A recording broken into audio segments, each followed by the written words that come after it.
Stephen Colbert thought he could control the show, but when Kamala Harris dropped this line, the entire audience froze, and Colbert didn't know where to look. On late-night television, hosts typically dominate the stage, wielding their wit and charisma to steer conversations and charm audiences. But on this particular evening, when Vice President Kamala Harris appeared on Stephen Colbert's show, the dynamic shifted dramatically. Colbert, known for his quick humor and knack for guiding discussions, entered the segment brimming with confidence. His plan was clear: keep the tone light, toss in a few clever quips, and maintain control of the narrative. After all, this was his domain, a carefully crafted space where he thrived on steering guests through comedic bits and predictable banter. But Harris had no intention of following his script. From the outset, Harris matched Colbert's energy with a sharpness that threw him off balance. When he tried to pivot the conversation with his signature playful interruptions, she didn't budge. Instead, she countered with incisive responses,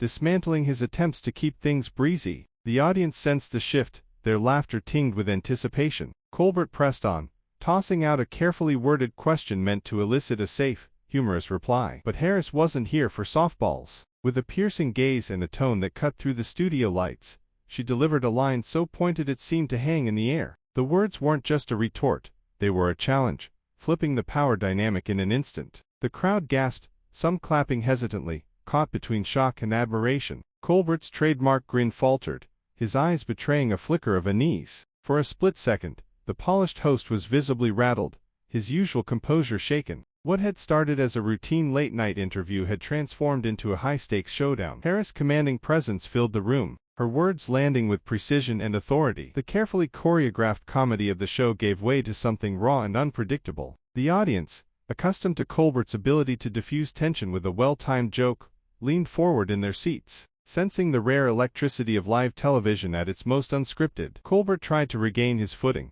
but the moment had shifted irreversibly. Harris wasn't just a guest, she was a force, redirecting the spotlight with ease. Her ability to seize control wasn't just about sharp wit. It was a masterclass in owning the stage, leaving no doubt who was leading the conversation. As the segment wrapped, the applause was louder than usual, charged with a mix of awe and nervous energy. Colbert, ever the professional, flashed a smile, but it was Harris who left the lasting impression. The exchange was a reminder of the unpredictability of live TV, where even the most seasoned hosts can find themselves outmaneuvered. In that fleeting moment, the Late Show wasn't Colbert's, it was Kamala Harris. This wasn't just a clash of personalities, it was a vivid demonstration of how presence and preparation can upend expectations. Harris walked away not just as a guest but as a defining figure, proving that even on late night's turf, she could rewrite the rules.